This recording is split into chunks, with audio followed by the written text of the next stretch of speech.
Alizeh talk کے معزز سامعین کو علیزہ کمل کا سلام۔ دوستو، شروع کرتے ہیں آج کی کہانی۔ اسے اب تک یقین نہ آ رہا تھا کہ جس کو اس نے چاہا وہ اتنی آسانی سے اس کی قسمت میں لکھ دیا گیا۔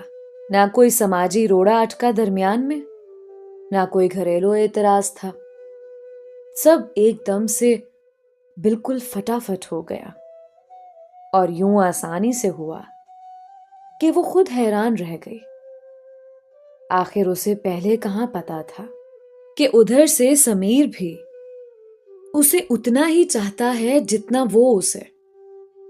وہ بھی اس کی طرح اس کی محبت میں اندر تک ڈوبا ہوا ہے، اور جب اسے علم ہوا تو وہ جیسے آسمان پر پہنچ گئی۔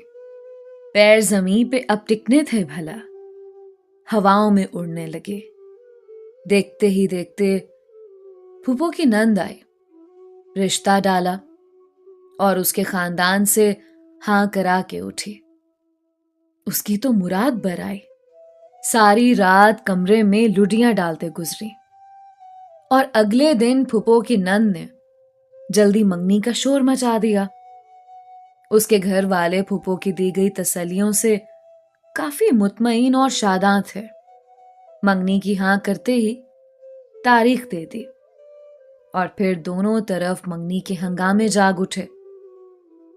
ایسے میں ایک دن سمیر منگنی کا جوڑا چیک کرانے کی خاطر ان کے گھر چلا آیا تو دروازہ کھولتے ہی وہ شرم سے سرخ ہو گئی۔ اندر بھاگ جانا چاہا، مگر سمیر کی پھرتی نے اس کا ارادہ ناکام کر دکھایا۔ اس نے اسے کلائی سے پکڑا، خوش ہو، اور وہ کیا کہتی، پلکیں جھکا کر ساتھ میں سر بھی ہلا دیا۔ گویا جواب مثبت تھا۔ سمیر کا چہرہ کھل اٹھا۔ منگنی کے بعد تمہیں فون کروں گا، اس نے سرگوشی سے اسے آس لگائی۔ تو وہ اگلے 10 دن فون کی اسکرین کو دیکھ کر پاگل ہو گئی، مگر سمیر کو شاید یاد ہی نہیں کہ اس نے یہ بات کہی تھی۔ کاش وہ اس وقت وعدہ نہ کرتا، تو آج میں اس کی ناراضگی میں ڈوبی فون ہی کی تو نہ ہو کر رہ جاتی۔ وہ اندر ہی اندر خود کو کوستی رہی کہ اسی وقت اس سے پکا وعدہ کیوں نہ کرا لیا۔ منگنی کے دوسرے ہفتے فون کے اس پار سے آتی سمیر کی بھاری مگر میٹھی آواز نے اس کے حواس ہی نہیں، ساتھ اس کا دل بھی کھینچ لیا۔ کیسی ہو؟ اس کا پوچھنا تھا کہ اس کا جی چاہا اپنا دل کھول کر سارے کا سارا اس کے سامنے رکھتا، مگر حیا اڑے آ گئی۔ وہ دھیما سا مسکراتی، اچھی ہوں، وہ تو میں بھی جانتا ہوں۔ اس اچھے پن نے تو جیسے اچھے خاصے عقل شعور والے بندے کو بے عقل کر دیا ہے۔ سمیر نے اپنے جرم محبت کا اعتراف کیا تو اس کا دل بھی دھڑک گیا۔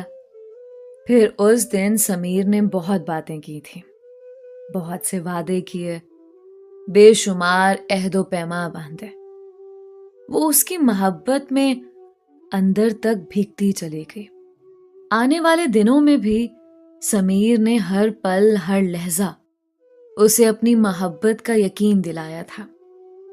اسے بتا رہا تھا کہ اس کے بغیر اس کا دل کس قدر بے چین اور راتیں کتنی بے سکون ہیں۔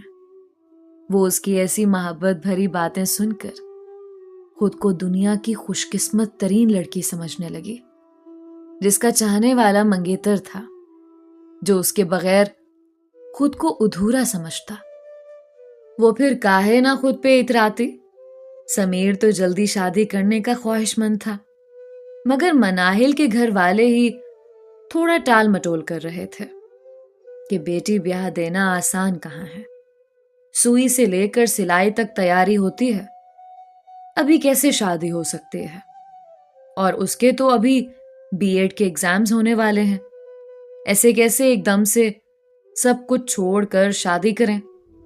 جب ہی سمیر کے گھر والوں سے کچھ وقت کی مہلت مانگ لی تھی، وہ بھی اس منگنی کے پیریڈ کو ابھی انجوائے کرنا چاہتی تھی، تبھی خاموش رہی۔ وہ بھی 2-3 دن بعد لازمی کال کرتا، اس کی کم سنتا، اپنے دل کی ساری باتیں سناتا، اور اس کا دل بے قابو کیے جاتا۔ ایسے ہی میں محبت منانے کا وہ دن بھی آ پہنچا، جس دن تمام نوجوان اپنی اپنی محبت کا اظہار کرتے پائے جاتے ہیں۔ اس دن وہ سارا دن فون کے ساتھ چپکی بیٹھی رہی، اور آنکھیں تھیں کہ باہر دروازے پر جمی تھیں، جہاں سے اسے سمیر کے کسی سرپرائز آنے کا انتظار تھا۔ اسے پورا یقین تھا وہ آج کا دن قطعی طور پر مس نہیں کرے گا، پھول اور کارڈ لازمی بھیجے گا۔ مگر صبح سے دوپہر، دوپہر سے شام، اور پھر شام سے رات ہو گئی، اس کا میسج تک نہ آیا۔ حالانکہ اس نے وہ ساری رات اس کے کال کے آنے کا انتظار بھی کیا تھا، مگر فون نہ بج رہا تھا۔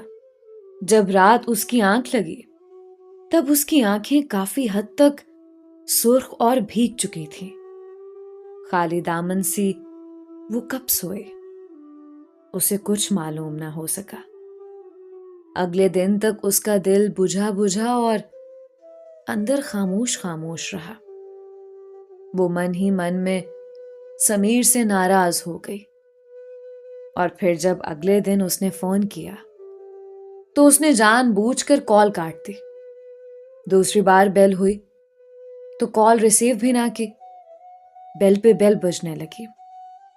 اس نے کان لپیٹ لیے، انجان بن گئی۔ سمیر کو کچھ کھٹکا سا لگا، وہ پریشان سا ہو کر گھر پہنچ گیا۔ سامنا بھابھی سے ہوا تو بے اختیار اس نے مناہل کو لنچ کرانے کا کہہ دیا۔ بھابھی نے امی سے اجازت لے کر مناہل کو تیار ہونے کو کہا تو وہ نہ مانی۔ پھر بھابھی نے دھمکایا کہ سمیر خود لینے اندر آ جائے گا، تو پھر اسے بادلے ناخواستہ تیار ہو کر اس کی گاڑی میں آ کر بیٹھنا پڑا۔ مگر وہ سارا راستہ خاموش ہی رہی۔ سمیر بار بار اسے بلاتا رہا، مگر اس نے چپ کا روزہ نہ توڑا۔ آخر سمیر تب گیا، کیا ہے یار، یہ تم کس طرح سے میرے ساتھ بیٹھی ہو؟ آپ کو کیا سمجھ میں آتا ہے؟ اس نے دانتوں پہ دانت جمائے۔ تمہاری بے وجہ کی خاموشی میری سمجھ سے باہر ہے۔ اگر کوئی ناراضگی ہے تو بتا دو۔ آپ کو میری ناراضگی کی کب سے پرواہ ہونے لگے؟ اس نے نم آنکھوں سے کہا تو وہ نرمی سے مسکرا دیا۔ تو اس کا مطلب یہ ہوا کہ محترمہ ناراض ہیں۔ وہ شریر ہوا تو مناہل نے سر جھٹک دیا۔ وجہ پوچھ سکتا ہوں؟ جو دل کے قریب ہوتے ہیں دلوں کے راز جانتے ہیں۔ اس نے طنز کیا تو مسکراتے لب اس کے وہیں بھینچ گئے۔ مناہل، مجھے کچھ سمجھ میں نہیں آ رہا کہ تمہارا رویہ کیوں اور کس وجہ سے ایسا ہے۔ اوکے، اگر یہ بات ہے تو میں چلی جاتی ہوں۔ وہ ٹیبل پہ ہاتھ رکھ کر تیزی سے اٹھ کھڑی ہوئی۔ اس نے بے ساختہ اس کے ہاتھ پر ہاتھ رکھا۔ محبت یوں آسانی سے چھوڑنے والی چیز نہیں ہوتی۔ اس کا لہجہ سنجیدہ ہوا۔ محبت؟ وہ ہنسی۔ آپ کو واقعی مجھ سے محبت ہے؟ کیوں؟ کیا تمہیں کوئی شک ہے؟ وہ اس کی آنکھوں میں دیکھنے لگا۔ تو پھر یہ محبت، خاص محبت کے دن کہاں غائب ہو گئی تھی؟ کہ پھول بھیجنا تو درکنار، فون تک نہ کیا، اور نہ ہی کوئی اظہار۔ اوہ، تمہاری ناراضگی کی وجہ یہ ہے؟ اسے پل بھر میں ساری بات سمجھ میں آ گئی۔ کیا اس سے بھی بڑی کوئی وجہ ہو سکتی ہے؟ ادھر آؤ اور آرام سے بیٹھو۔ اس نے دونوں ہاتھوں سے پکڑ کر اسے سامنے والی کرسی پر بٹھا لیا، مگر اس کا منہ ابھی بھی پھولا ہوا تھا۔ میری بات سنو، مگر غور سے۔ اس نے پورا منہ انگلی سے اپنی جانب کیا. میری محبت کیا اتنی کمزور ہے کہ تم نے اسے صرف ایک دن پر لازم کر کے چھوڑ دینا چاہا؟ وہ ایک دن بہت خاص ہوتا ہے مسٹر سمیر. اس کے لہجے میں اب بھی طنز تھا. ہاں، ان لوگوں کے لیے جو محبت صرف ایک دن کرتے ہیں، جنہیں روحانی محبت کی چاہ نہیں بلکہ جسمانی محبت کی ہوس ہوتی ہے. اس کے ایک ہی طنز نے اس کی ساری ہوا نکال دی. تم نے میری محبت بھی صرف ایک دن کے ترازو پر رکھ کر تولنا چاہی. مجھے افسوس ہے کہ تم نے ایسا کیا. سنجیدہ لب و لہجہ اب ناراضگی میں ڈوبنے لگا تھا. 14 فروری کی محبت ان کمزور لوگوں کی کمزور محبت کی نشانی ہوتی ہے جو سال بھر ادھر ادھر منہ مارتے اور وقت ضائع کرتے رہتے ہیں اور اسی دن کے انتظار میں رہتے ہیں کہ وہ کسی اپنے کو اس دن وش کر لیں گے، اس پر اپنی محبت یا طاقت کا ثبوت دیں گے کہ اس کے دل میں وہ بستا ہے، اور باقی کے سال کے دن ضائع کر دیتے ہیں. یہ تو وہی جان سکتا ہے جو سچی محبت کا طلبگار اور خواہاں ہوتا ہے. اس کی آنکھوں میں دیکھتا اس کا لفظ لفظ سچ اگل رہا تھا.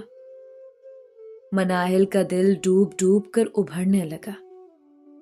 سچ میں مناہل، میں تمہیں ایسا نہیں سمجھتا تھا، مگر پھر بھی اگر تم یہی چاہتی ہو کہ اپنی محبت کا اظہار صرف 14 فروری کو کروں تو ٹھیک ہے، پھر سال بھر میرا انتظار کرو.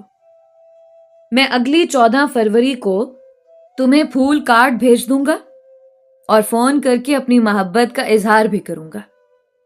باقی کے سارے دن تم انتظار کرنا، اوکے؟ اب اگلے سال ملیں گے. خدا حافظ. سمیر سنجیدہ چہرہ لیے تیزی سے اٹھا اور مڑ گیا، مگر مناہل کو تیزی سے ہوش آنے میں وقت نہ لگا اور اس نے اس کا بازو پکڑ لیا. وہ رک گیا. مناہل نے کان پکڑ لیے اور ساتھ ہی اس کی آنکھیں بھر آئیں تو سمیر کا دل ڈوب گیا. میں بہت شرمندہ ہوں اور بہت نادم بھی. وہ رو رہی تھی. ابھی جو تم نے کہا اس طرف تو میرا دھیان ہی نہ گیا. میں فضول میں اتنی جذباتی ہو گئی. ارے پاگل. سمیر نے فوراً اس کا چہرہ ہاتھوں میں تھاما. ہو جاتا ہے نادانی میں کبھی کبھار ایسا، لیکن یاد رکھنا سمیر تمہارا ہے. اس کی محبت خاص دنوں کی محتاج نہیں. وہ جب چاہے اظہار کرتے. یہ تو رواں رہنے والی چیز ہے، صرف ایک دن میں سمٹنے والی نہیں. اور اس کی آنکھوں میں وہ ٹھاٹے مارتا ہوا محبت کا سمندر دیکھتی چلی گئی. دوستو، یہ تھی آج کی کہانی. امید کرتی ہوں کہ آپ کو بہت اچھی لگی ہوگی. ملتے ہیں ایک نئی کہانی کے ساتھ. تب تک کے لیے علیزہ کمل کو اجازت دیجیے. اللہ نگہبان.